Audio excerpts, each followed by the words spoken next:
selling with authenticity. It's building that relationship. About the value. Because you want to make that impact. It can make you happier. Elevate others around Welcome us. to the Selling from the Heart podcast, your home for authentic, effective, and socially integrated sales strategies to help you master the art of selling. Join your co-hosts Larry Levine and Daryl Amy, along with some of the world's best sales thought leaders and practitioners, as we explore ways to help you grow your sales.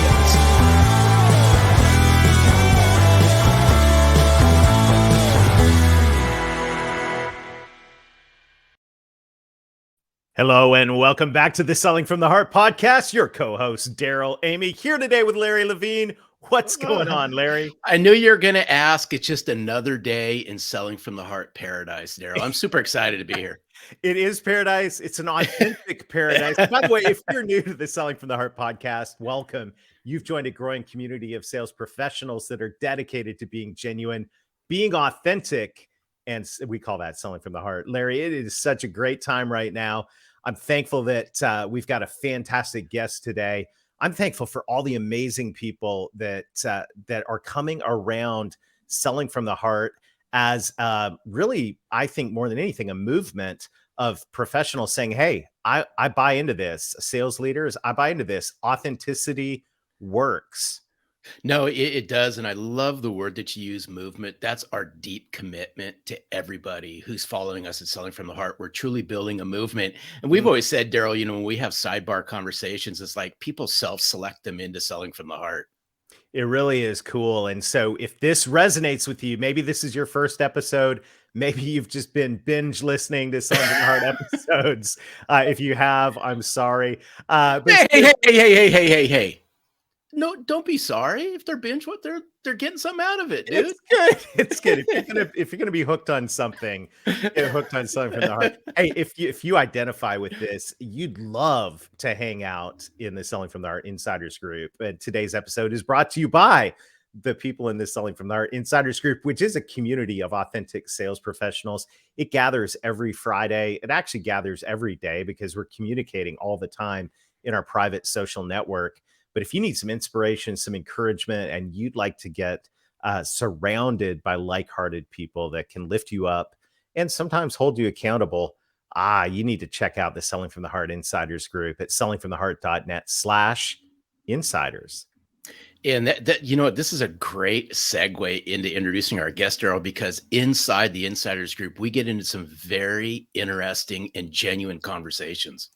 Well, and if you think about sales and boil it all down to the role of a sales professional, really, you could almost say that selling is initiating and moving conversations forward, right? And so that's why I am so excited about our guest today. Larry, why don't you introduce one of the world's foremost experts on conversation? No, that sounds like I'm going ahead and introducing her already. Welcome to the podcast. Well, you already did. So sorry, Mary. Daryl stole my thunder. Mary Schmid, welcome to Selling from the Heart. But you know what, though? It's been truly amazing to get to know Mary. We've had some really great conversations. A special thank you to our one and only Jackie Joy for bridging the introduction between Mary and myself. But Mary, we look forward to having you on this podcast. Welcome. Thank you. And I am very grateful to be here to add to what I can about the conversations that really do authentically reach people and build trust. This is going to be great. Well, Mary, as we get started, though, to just prime the pump on this conversation, you know the question that every guest on the Selling from the Heart podcast answers. And what does it mean to you, Mary, to sell from the heart? It means something really quite simple. And that is, I care enough about you to find out what is the problem that you're trying to solve or how I may help you to get to where you want to go. Short, simple, right to the point. Oftentimes, Mary, at Selling from the Heart, we just call it just simply giving a rip. And, to me, it's caring. Mm-hmm. And without caring, then I always challenge to go, then what? So, before we get started in all this, I'm just curious, when it comes to this, where does salespeople just, in your thought process, where do you think salespeople kind of go astray a little bit? Because, we talk about, selling from the heart being like an authentic lifestyle, but I think there's a point where they can actually show that they're caring where it comes across inauthentic. Yeah. Yeah. And I think that the very first thing is that we fail to create the safety in the conversation.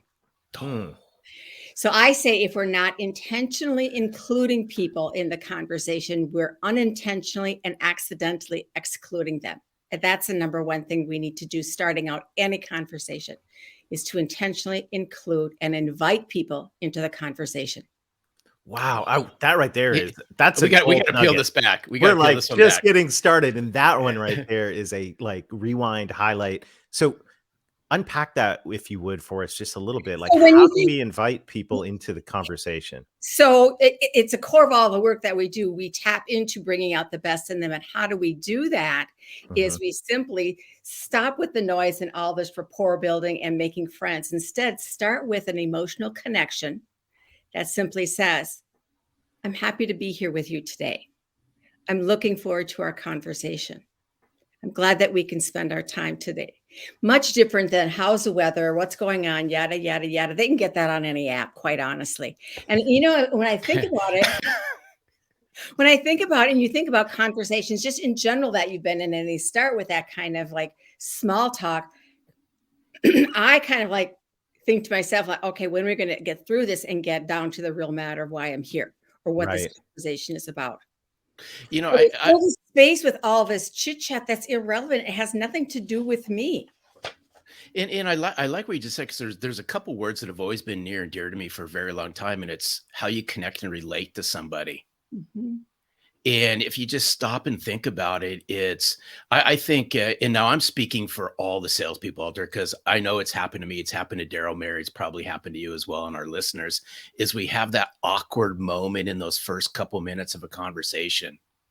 What am I going to say? And all that. It's happened to all of us. Yeah. Yeah. And so what do we feel that awkwardness with? Filler stuff. Awkward small talk, right? Awkward small talk.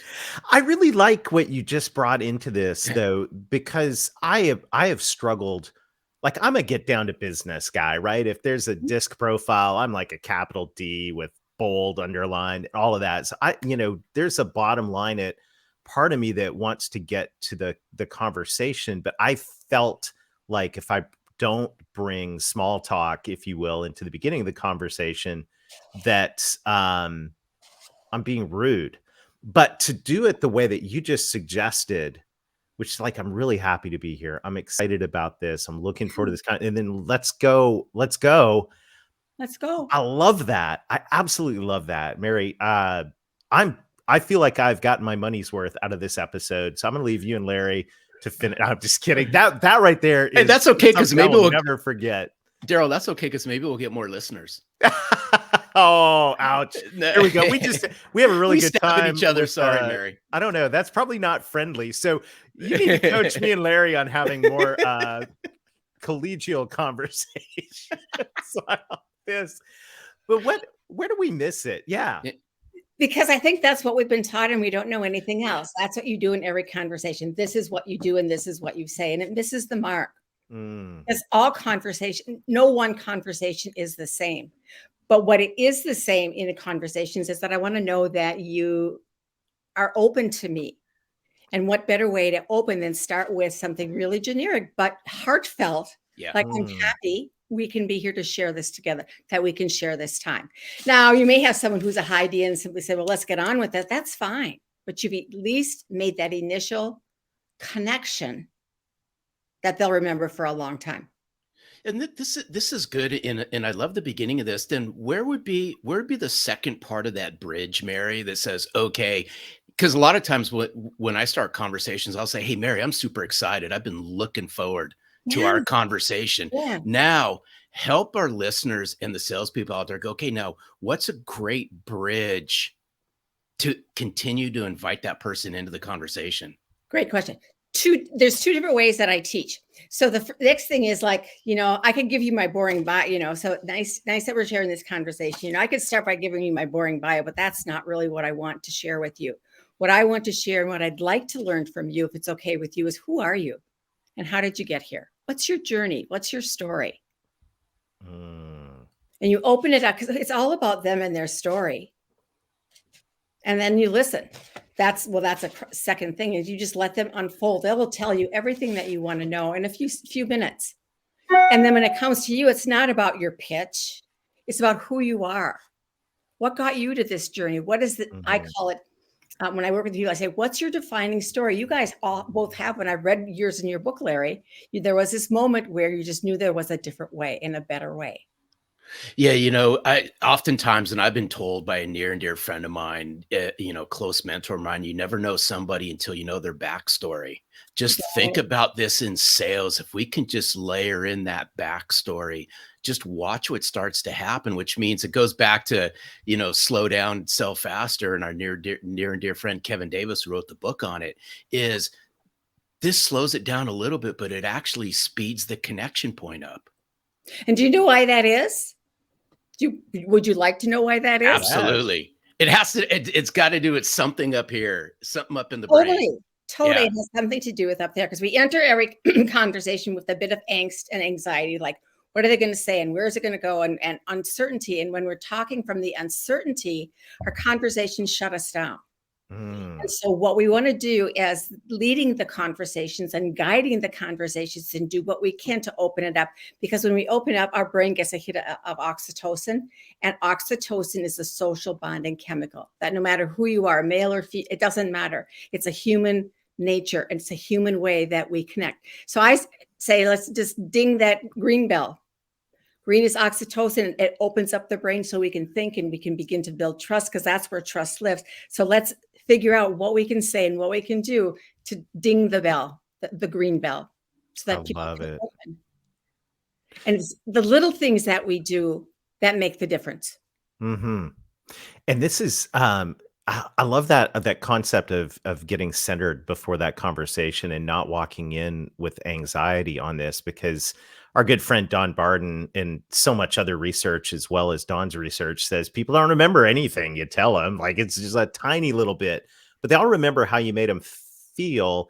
And as I'm listening to this today, that how you made them feel thing really begins from that first sentence, that first engagement that comes, that it's not the later part of the conversation. It starts like right from the get-go, if I'm hearing you correctly. Right from the get-go, the first words that are out of your mouth. But you highlighted an incredibly present point that many people fail to do, and that's prepare themselves. What you think of before you go into the conversation, what's on the top of your mind is what will come out. So how do you prepare yourself to be calm and present and get your own mind open? I recommend that you simply think about them, not you. Think about who they are and what might be going on in their world and what it might be like for them to sit across from you in a conversation.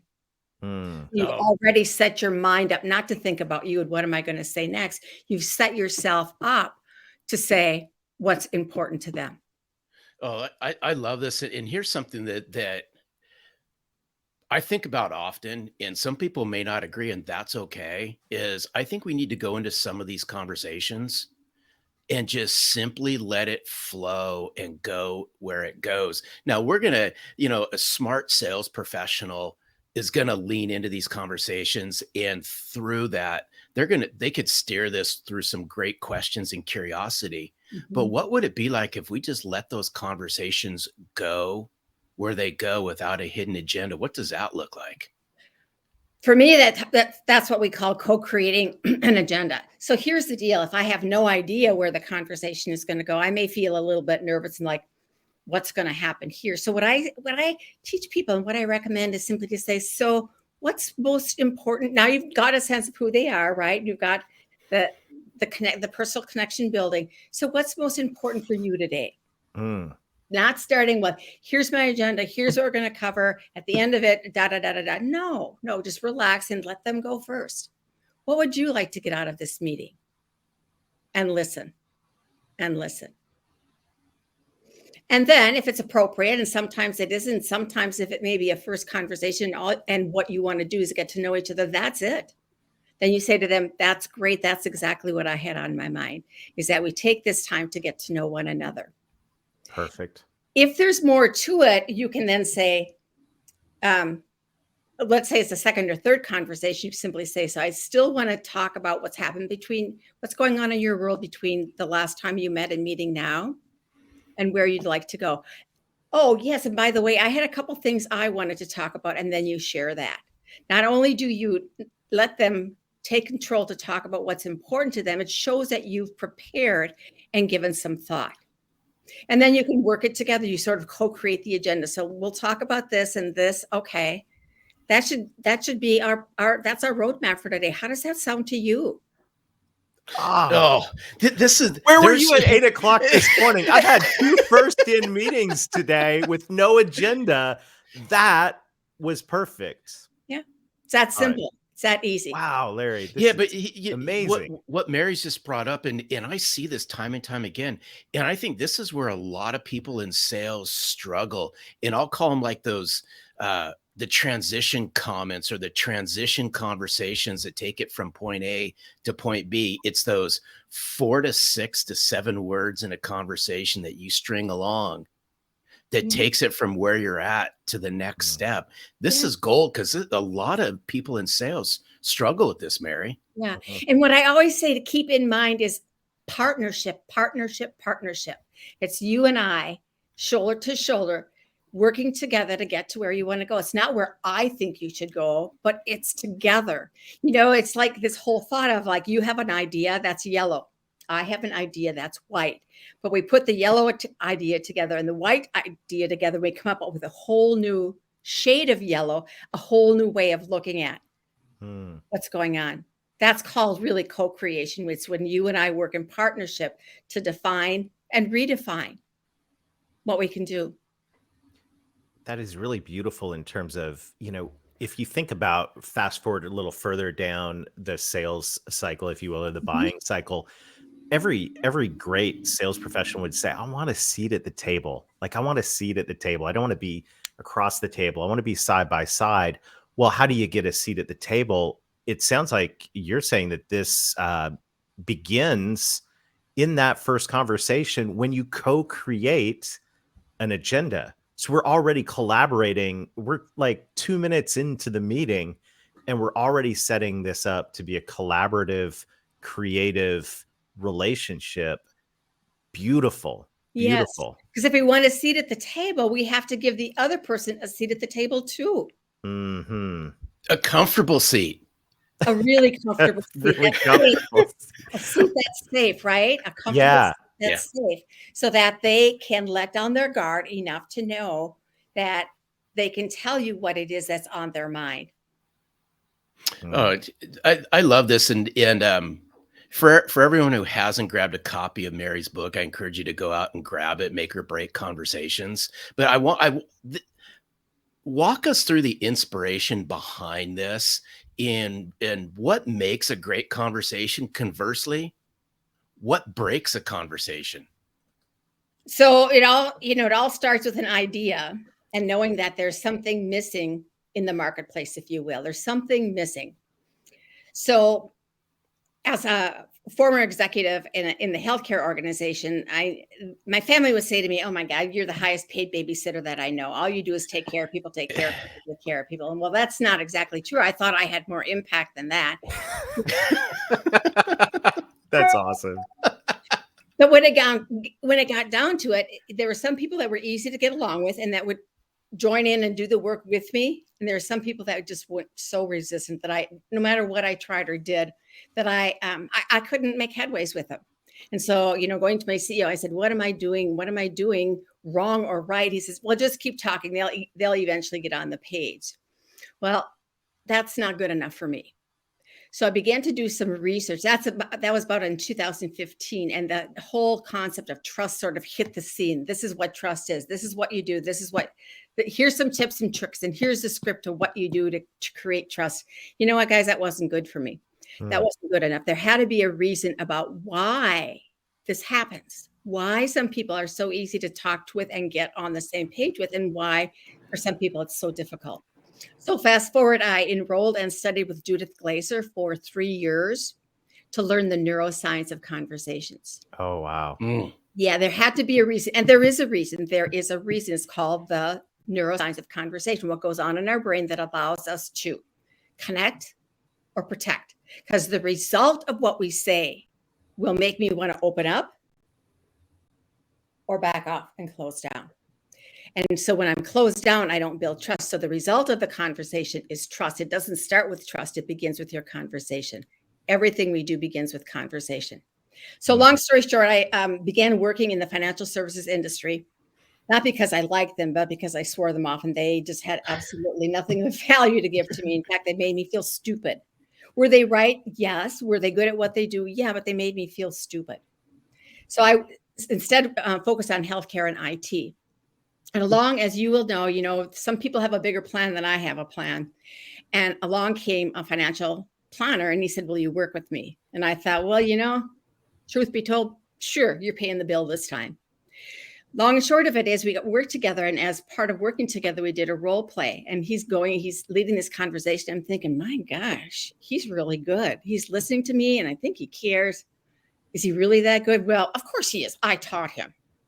Bigger than that, I signed up to be his client. So someone who said, I will never, to someone said, please sign me up, was a huge shift. But it wasn't that alone. 6 months after working with him, and I had the deal planned and we were doing well, my husband died unexpectedly of natural causes. He died. There was no, not that there ever is any warning or that we know, but out of the clear blue, he just died.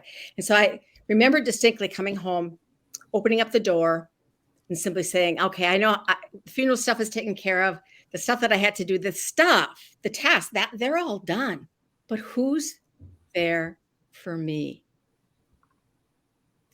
At that moment, I knew he was my safety net. And why? Because I trusted him. So the difference that we can make in people's lives, not just in our business, but as our business is a representation of us, and the difference that we make in people's lives is huge. And so putting those two pieces together, I simply said, okay, I'm on a mission. There is a gap and a void about teaching people how to, both the science and the skills of how do we really connect as human beings, whatever it is that you're doing. And that then became the basis of the book. Wow. It's so powerful. Thank you for sharing it. And it's you keyed in, Mary, on a couple things that are just near and dear to me. And oftentimes I've said that we have certain gifts. I believe somewhere deep down inside, we all have certain gifts that we're given, something that comes easy and natural to me. And I sense this does for you. And one of the things that really came easy and natural for me, but salespeople struggle with this, is if you make somebody feel comfortable in that first conversation, and I'm talking so comfortable that they go, I get this person. They're going to start sharing things in that very first meeting that I promise you this, they're not going to share with somebody else. Yeah. I totally agree. And they will share things that they've never shared with anyone else before. And can you imagine how that feels to them? Yep. That you are witness, that because you take the time and because you know how to do that, how to really connect, you're really witnessing what it is that no one ever asked them. No one cares enough to find out what's your backstory. Who are you? Why is this important? What's your defining moment? And I agree with you, Larry. I think we all have the defining moment. It's having the courage enough to simply say, what is that defining moment for me? And how do I then contribute to the world? I feel like this is an episode that if someone is thinking about getting into sales, like, listen to this, because what we're hearing here is the heart of selling and the heart of a true servant that wants to help other people, that really cares, and not just the heart of it, but also the art of conversation. What an incredible, the way you were coaching us today is amazing. We've got a couple minutes left. Mary, I'm curious if you could say anything to this global audience of authentic sales professionals that you think we need to hear. I just want an open floor, open mic. Like, what would you say? What would you say to the sales profession? You've got a big stage, and so a lot of open hearts right now. what would you say? I would say this one message that I learned long, long ago. There is nothing wrong with people's ability to trust. We need to learn how to lead a conversation that brings it out. Wow. I wish there was a microphone to drop here. Oh, no, I'm serious. And that's so powerful because oftentimes we're not coached enough in depth on the first meeting. To me, it's the single most critical part of what happens next. You miss the mark on this, game might not be over, but I've always said, Mary, you're a salmon swimming upstream if you miss the mark on that very first meeting. And this has been so action packed, but it's that first 5 minutes. Because even, prior, when you and I were just getting to know each other, I remember we got on this conversation. It's the first 5 minutes where the wheels are turning. Yeah. And it's, can I trust this person? Are they worthy of having a conversation? Can I open up with this person? All this stuff's happening rapid fire. I love it. It's easy. And the thing is, you guys, the thing that I say, it seems simple and it's easy, but it's not always that easy to do. Mm-mm. As anything, you can be an empty suit, and I love that metaphor. And those empty suits sometimes have empty conversations. So what would happen if we not only filled up the suit, but filled up the conversation? Oh, yes. Mary, that was oh good. My goodness. How can people get more Mary Schmid in their lives? I mean, this is great. Connect with me on LinkedIn. That's Awesome. where I do most of my connection. And, I connect. And if people have a question, I always have a conversation. It's not pitch and sell. It's like, let me be of service. Let me contribute to you. If you're so inclined to do that, it's always about helping someone else first and contributing. That's, I think that's what a mature person does, is how can I not only not about how great I am. Yeah, I know my stuff and I know that I know my stuff, but that's not the point. The point is, how can I take what I know and give you a tidbit that's going to help you forward the Beautiful. work that you do. How can I contribute to the bigger goal? What a beautiful conversation, Mary. What an honor to have you here. And everyone listening in, you can connect with Mary through the link in the show notes. While you're there, get a copy of the book. You're going to want that and probably 4 highlighters to go with it. Mary, I want to say on behalf of everyone in the Selling from the Heart community, thank you. You are a true inspiration. This has been amazing. And you're a true Selling from the Heart champion. We appreciate you. Thank you, Daryl. Thank you, Larry. And for you and your contributions in creating this community. Thank you. Oh, yeah, awesome. That's our pleasure. Awesome. Thank you. Oh, Larry? Wow. We just think we keep raising the bar on this podcast. This today was so jam-packed with gold nuggets. I'm so fired up. This concept of connect and contribute, I have a feeling this is going to become part of our vernacular here at Selling from the Heart. Yes, I use the word vernacular because we're having conversation. Probably not use big words like that in conversations. But seriously, though, connect and contribute. This is it's right at the core of Selling from the Heart. I love it. So many great things in this time today. There is. And this podcast is a pause and rewind because impactful conversations to me is near and dear. This is where the magic happens. And these are things that unfortunately many of us in sales struggle with when we're taught product and company and solution centric type conversations. Those are important, but those come somewhere down the road, not in the very beginning. Right. And this is, I'll go over and over and over again, the first 5 minutes. You got to nail the first 5 minutes of this conversation, especially in a world where trust and credibility in sales is so low. How do you build that? Learn to have intentional, caring, first conversations with people. I love it. Yeah, speed to heart for sure. What a great conversation today. If you want to hang out with some folks and have a great conversation, join the Selling from the Heart Insiders group. It's a great place to practice. You'll find some very authentic people in there. You'll have a fantastic time. you'll grow professionally. We've got an exciting roster of folks coming up. So make sure to like, subscribe, whatever platform you're listening. And by the way, thank you to everybody who is leaving reviews on the podcast, on the Selling from the Heart book. That helps us spread the word. And this is truly a movement of authenticity in the sales profession. And Larry, what a blast. What an honor to be able to hang out with you and hang out with this amazing community of sales professionals. You know what? The movement's growing. It's growing every single day. I sincerely appreciate you. And I know Daryl does as well. Thank you for being a part of the Selling from the Heart community. All right. Well, until next time, keep being genuine, keep being authentic, keep adding real value, have meaningful conversations, and most of all, sell from the heart.